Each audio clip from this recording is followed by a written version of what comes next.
قارون موسیٰ کی قوم میں سے تھا، پھر وہ ان پر زیادتی کرنے لگا، اور ہم نے اس کو اتنے خزانے دیے تھے کہ ان کی کنجیاں ایک طاقتور جماعت کو اٹھانا مشکل ہوتی۔ جب اس سے اس کی قوم نے کہا کہ اترائیے مت، کہ اللہ اترانے والوں کو پسند نہیں کرتا،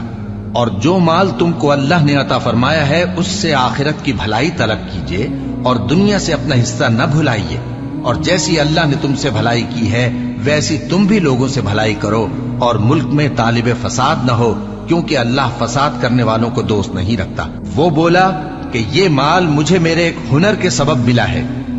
کیا اس کو معلوم نہیں تھا کہ اللہ نے اس سے پہلے بہت سی امتیں جو اس سے قوت میں بڑھ کر اور جمعیت میں بیشتر تھیں ہلاک کر ڈالی تھیں، اور گناہگاروں سے ان کے گناہوں کے بارے میں پوچھا نہیں جائے گا؟ تو ایک روز قارون بڑی آرائش اور ٹھاٹھ سے اپنی قوم کے سامنے نکلا۔ جو لوگ دنیا کی زندگی کے طالب تھے کہنے لگے کہ جیسا مال و متاع قارون کو ملا ہے کاش ایسا ہی ہمیں بھی ملے، وہ تو بڑے نصیب والا ہے۔ اور جن لوگوں کو علم دیا گیا تھا وہ کہنے لگے کہ تم پر افسوس، مومنوں اور نیکوکاروں کے لیے جو ثواب اللہ کے ہاں تیار ہے وہ کہیں بہتر ہے، اور وہ صرف صبر کرنے والوں ہی کو ملے گا۔ بس ہم نے قارون کو اور اس کی حویلی کو زمین میں دھسا دیا، تو اللہ کے سوا کوئی جماعت اس کی مددگار نہ ہو سکی اور نہ وہ بدلہ لے سکا۔ اور وہ لوگ جو کل اس کے رتبے کی تمنا کرتے تھے صبح کو کہنے لگے ہائے شامت، اللہ ہی تو اپنے بندوں میں سے جس کے لیے چاہتا ہے رزق فراخ کر دیتا ہے اور جس کے لیے چاہتا ہے تنگ کر دیتا ہے۔ اگر اللہ ہم پر احسان نہ کرتا تو ہمیں بھی دھسا دیتا۔ ہائے خرابی، کافر کامیاب نہیں ہوتے۔ وہ جو آخرت کا گھر ہے ہم نے اسے ان لوگوں کے لیے تیار کر رکھا ہے جو ملک میں ظلم اور فساد کا ارادہ نہیں رکھتے،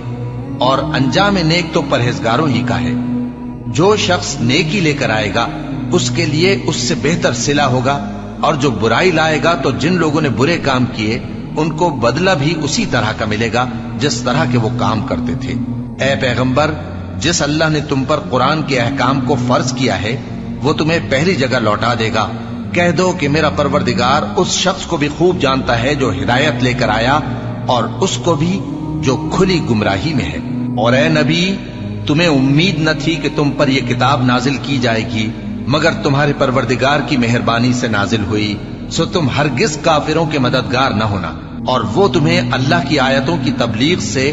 بعد اس کے کہ وہ تم پر نازل ہو چکی ہیں روک نہ دیں، اور اپنے پروردگار کو پکارتے رہو، اور مشرکوں میں سے ہرگز نہ ہو جانا، اور اللہ کے ساتھ کسی اور کو معبود سمجھ کر نہ پکارنا۔ اس کے سوا کوئی معبود نہیں، اس کی ذات پاک کے سوا ہر چیز فنا ہونے والی ہے، اسی کا حکم چلتا ہے اور اسی کی طرف تم لوٹ کر جاؤ گے۔